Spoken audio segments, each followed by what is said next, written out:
Welcome to the Inclusive Growth Show with Toby Mildon. Future-proofing your business by creating a diverse workplace.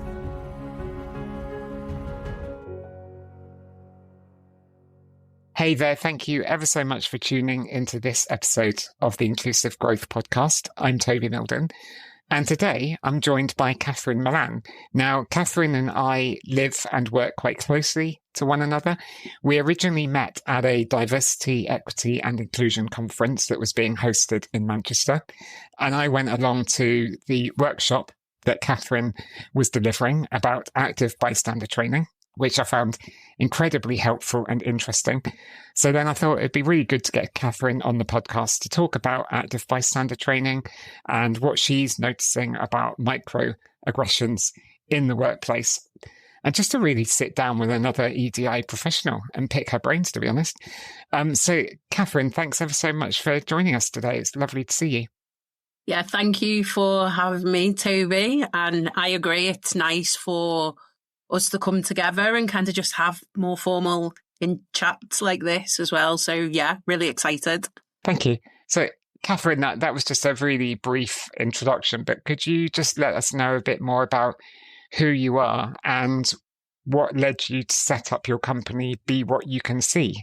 Yeah, of course. Yeah. So my name is Catherine Millan and my pronouns are she, her, and I am the founder and company director of Be What You See Consultancy. We are a workplace discrimination prevention training company. I set the company up in February 2022.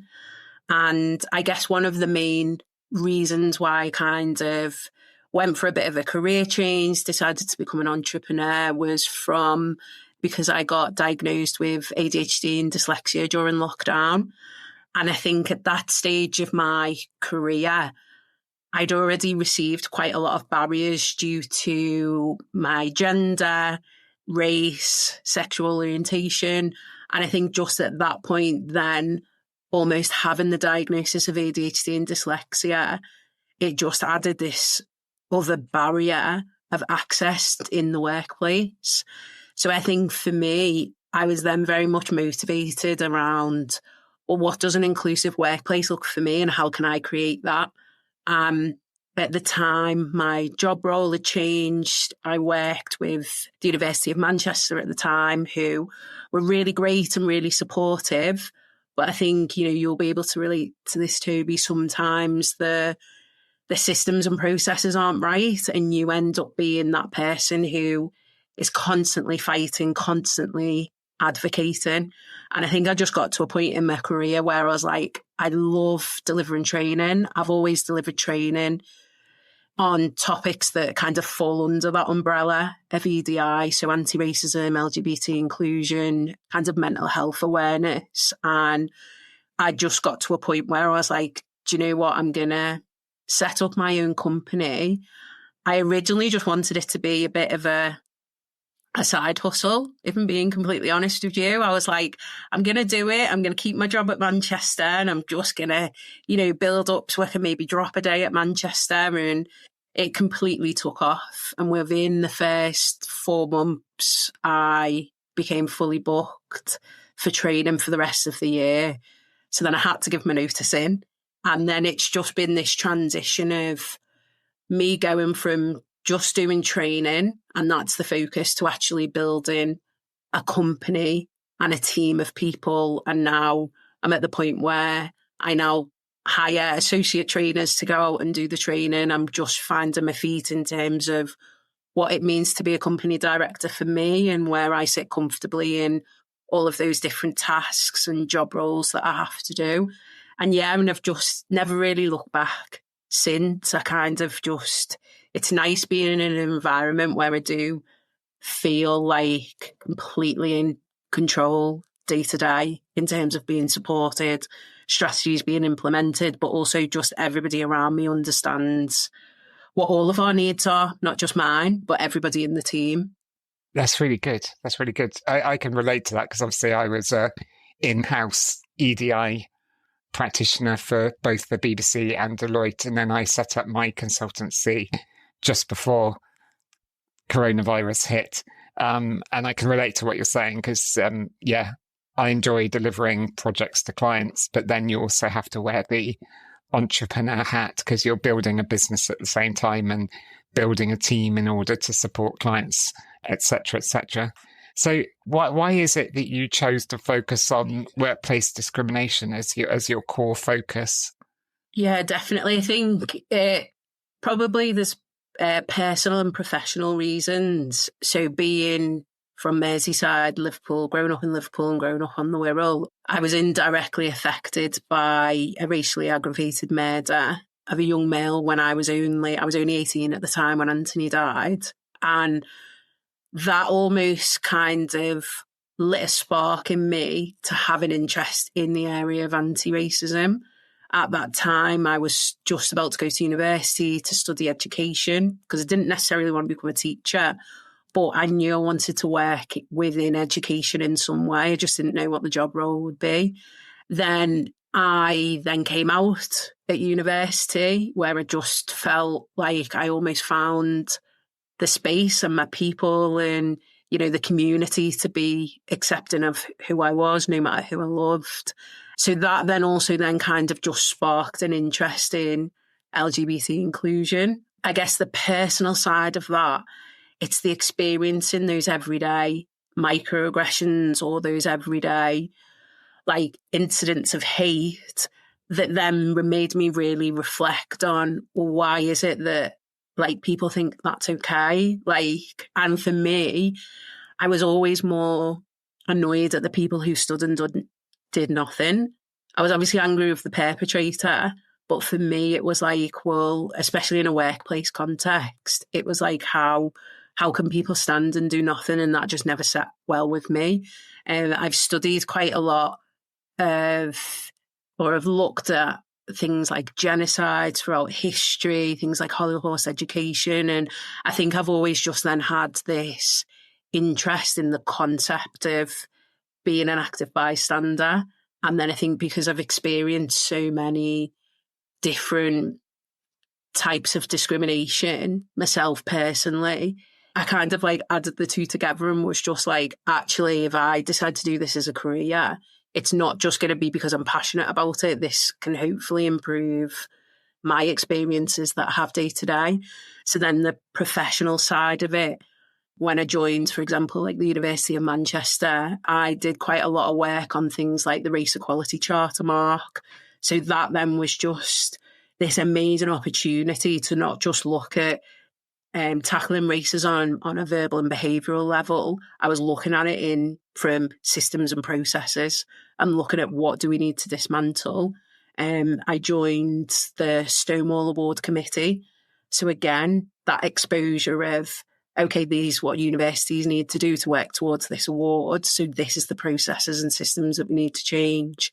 And then similarly, I've done some work with clients on helping them achieve things like the Disability Confidence Award. So I just think throughout my career, not even really knowing it came from a personal interest. I just had probably 6 to 8 years exposure of this is why discrimination happens and this is how we need to dismantle it, on top of this is how we can address it on a verbal and behavioural level.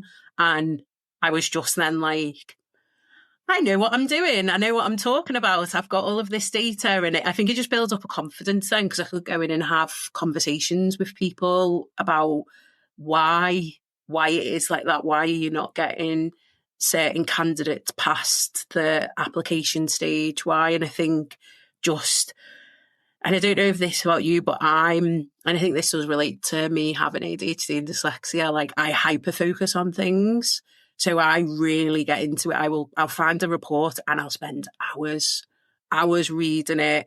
I'll be able to, even though I've got dyslexia and it affects my ability to interpret numbers, I'll remember those hard hitting stats because there's a personal attachment to it. So I think it's that passion combined with what I've experienced throughout my career. I was just let's do this. And then the confidence came. If you're enjoying this episode and looking to boost equity, inclusion and diversity in your organisation, Toby and his team are here to help you. The team specialises in crafting data-driven strategies, developing inclusive leaders, designing fair recruitment processes, and enhancing disability confidence. With a blend of professional expertise and lived experience, we are ready to support you on your journey. Reach out to us through our website at mildon.co.uk. Now, back to the interview with Toby and his guest. I like what you said about how you were frustrated with the people that did nothing. And I think that links into active bystander, because can you just explain, because the person listening to us right now may not have heard of active bystander or what active bystander training is. Can you just give us a really brief overview of what it is? Because actually, also, it comes from an interesting history as well, doesn't it? It comes from an incident that happened in New York City.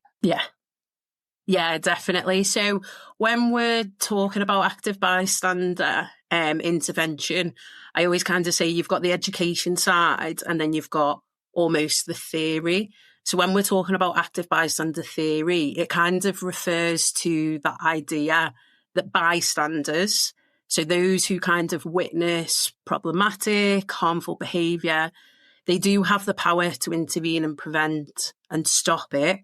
And it's about equipping them with the skills, tools and knowledge to take them from a place from being passive, like passively observing, to being active. And what the theory side of it does, it just, I think in my opinion, encourages individuals that when to recognise when they're in those situations, when intervention is needed. So I think, like I was saying before, what I see day to day is that sometimes people won't even realise why that comment, why that behaviour, why that system or process is discriminatory or it excludes a certain group. And what the education side of being an active bystander allows you to do is to build up that skill set. So what I always say to people is, if you think about the conscious competence learning theory model, that talks about taking people from a place of unconscious incompetence, so not really understanding what racism is, not seeing it, not acknowledging it's a problem, to a place of conscious incompetence where it's like, oh, okay, this is how racism shows up for Black people in the UK.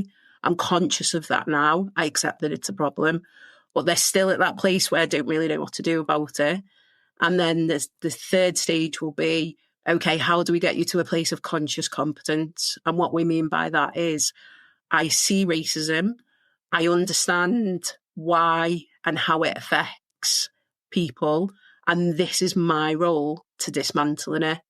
And what our active bystander training does, it almost takes people on a journey of recognising and then gives them the skills and tools to challenge. So we talk about in active bystander training, there's 5 different techniques on how you can respond to discrimination, 3 of which don't involve any direct contact with the perpetrator or victim target. So again, it's around that almost skill building as well. Because I think when people are like active bystander, they think of this, oh, it's got to be this heroic person, someone with loads of confidence. And actually, it's not.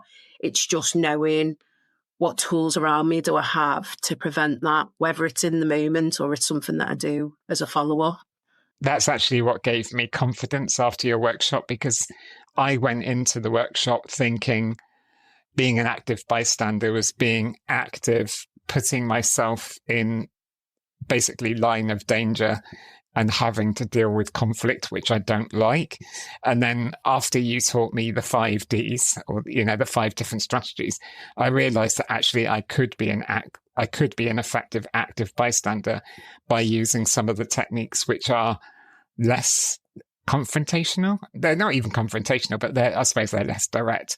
And it really gave me confidence afterwards. So can you just give me some examples about how you're using active bystander training to educate and inform different organizations that you work with? How are you kind of seeing the changes? Yeah, definitely. So we're doing quite a lot of work within the NHS now. So we've got quite a lot of NHS clients that we're working with, NHS trusts, and our kind of main aim there is to go in and look at reducing experiences of bullying, harassment, and what we would kind of categorise as identity-based hate. So within the NHS, they have staff survey. So within that, they do collect data to say, you know, have you had experiences of this because you are LGBT or if you are disabled? So the first thing that we do is we almost do that audit to say, okay, how is discrimination showing up? And then we will develop training bespoke to kind of address certain types of discrimination. So if it is homophobia, if it is ableism, if it is racism, what I'd say I'd probably observed is that because within the NHS and those roles, they're obviously working with the public. So it's a lot of front facing, and sometimes the staff are really challenged because they are almost exposed to discrimination and are then put in a position where they have to do something about it. But for some staff, they're like, do you know what, Catherine, like I knew it was wrong and I knew I should have challenged it, but I just didn't know what to say. And after I've done your training, now I know what to say and I'm definitely going to do something. A lot of what we talk about in the training is also around what do we mean by psychologically safe work environment? What does that mean and how do we make sure that happens? And if you think about the 4 different stages of psychological safety, it talks about learner safety, contributor safety, challenger safety. And that for me is it's almost like the aim. This is the aim of why we're doing the training, because we want to be able to reach to say our teams, we all have psychological safety because that's when we know we'll bring our best selves to work. So then that then kind of puts us in a really good position to say, oh, okay, well, all of these behaviours then, are they going to make somebody feel not psychologically safe if they're coming in and they're having their gender questioned? Or is it going to make a, female Asian consultant feel like she can contribute when her competencies are being questioned all of the time? So then that enables us to really break down some of these everyday behaviours. And then we train them to see them as forms of microaggressions. So then I think why we're seeing a really big impact across the NHS and with those clients is because we're giving them a toolkit and the feedback is saying, like, we feel empowered now on how to have those conversations, or I feel more empowered now to go and report it. And, I've got one client who I worked with, one of my first ever clients, and they're still with us now. And we're just about to celebrate our 3rd birthday in February. For me, the feedback is always talking about confidence, talking about I've got those skills now. I'm definitely going to do something next time. And for me, when I read that, I'm like, yeah, we've achieved our goal. They might not necessarily be experts in anti-racism or LGBT inclusion, but a lot of them realise that's the long life working that they need to go away and do. So for me, the active bystander is the one that gets everybody on the same page, really thinking about culture. How do we want our workplaces to be? And then here's some tools to go out and do it and make it happen and make them feel empowered. Yeah, so what I'm understanding you saying is that the active bystander approach is a really good way of empowering people to be able to address things like microaggressions in the workplace. And we've done several episodes about microaggressions. And you mentioned, for example, if you're working in the health service and you're a female Asian doctor, and if your competencies are constantly being called into question, that can really have a jabbing effect. Yeah, definitely. So before you go, what does inclusive growth mean for you?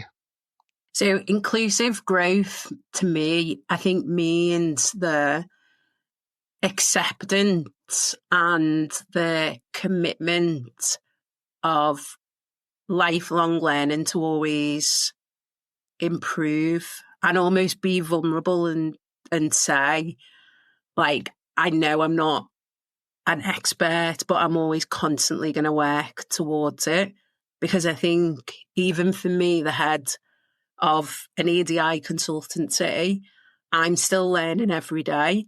And you'll know yourself being in this space, especially when it comes to things like language and, what's used and what is best for communities. I think we need to have a bit of vulnerability to be like, we know we're going to evolve and we're not there yet.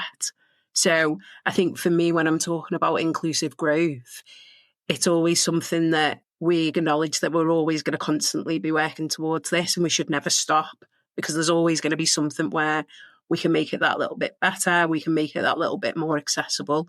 So I think it's just that acknowledgement that you've got to grow, and you've got to accept that it's okay if you don't get it wrong all the time, but that's part of the journey.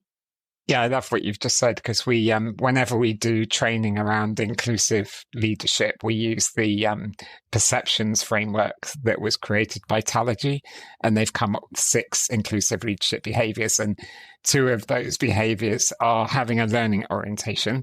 So what you're saying is just constantly soaking up new information, knowledge, learning, growing your skills, and being open-minded. And I think we are EDI practitioners ourselves, but we must never rest on our laurels. I can't be an expert in everything, neither can you. And I think that's the thing. We've got to constantly be sharpening our saw. Yeah. And it's exciting. And I always say to people, like, don't almost kind of see it as like a journey. And it's like, yeah, this is exciting. We're going to learn more. And I think now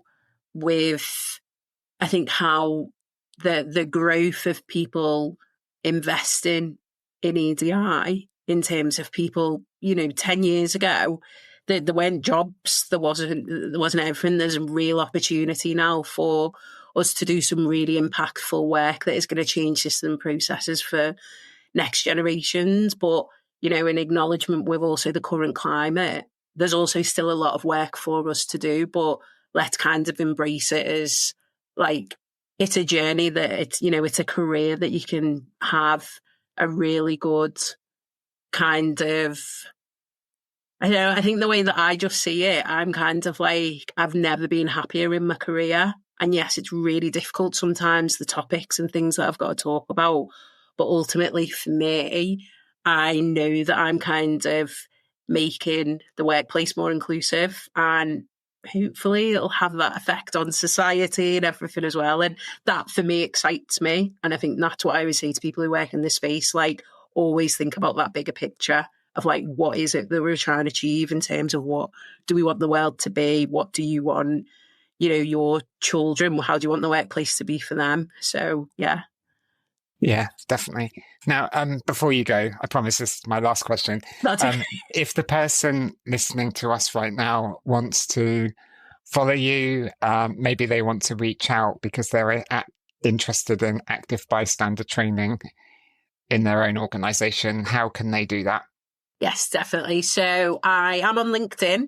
So if you search for me, Catherine Millan on LinkedIn, I'm very active on there. One of the campaigns that I've started is called Microaggression Mondays. So we always post about every day microaggressions on a Monday, how to respond to them using the active bystander technique. So if you do want to learn a little bit more, definitely give us a follow. We're on Instagram, so it's at Be What You See LTD. And then we've also got a website with details about all of our services as well. So that's www.bewhatyousee.ltd.co.uk. So definitely, or, just search us in Google. I think I come up like the first 3 or 4 searches for some of the work and stuff that I've done. So yeah, just reach out to us. Like I said, we work across health, education, we're in the cultural arts sector, telecoms, communications, and we work with any client who's having problems around workplace discrimination. So yeah, we'd love to hear from you. Brilliant. Well, Catherine, thanks ever so much for joining us today. It's been lovely to catch up with you, as always. And I'll see you soon. You're only down the road. Yes, definitely. Thank you for having me. Absolutely. You're very welcome. You're very welcome. And thank you for tuning into this episode of the Inclusive Growth Show with myself and my guest today, Catherine. Hopefully you've learned a lot about tackling workplace discrimination, what it means to be an active bystander, the approach that we can take to being an active bystander, and how that links into really empowering people to tackle things like microaggressions within the workplace, which can be found everywhere. So hopefully you've taken away something interesting from our conversation today that you can start to think about applying in your own organisation. Catherine is available along with her team to support you in that, as am I. You can reach out to us through LinkedIn, through our websites. So if there's anything that either of us can do to help you create an inclusive culture where everybody in your business can thrive, then we're here to help. Until next time, I look forward to seeing you on the next episode, which will be coming out very soon. Take care. Bye-bye. Thank you for listening to the Inclusive Growth Show. For further information and resources from Toby and his team, head on over to our website at mildon.co.uk.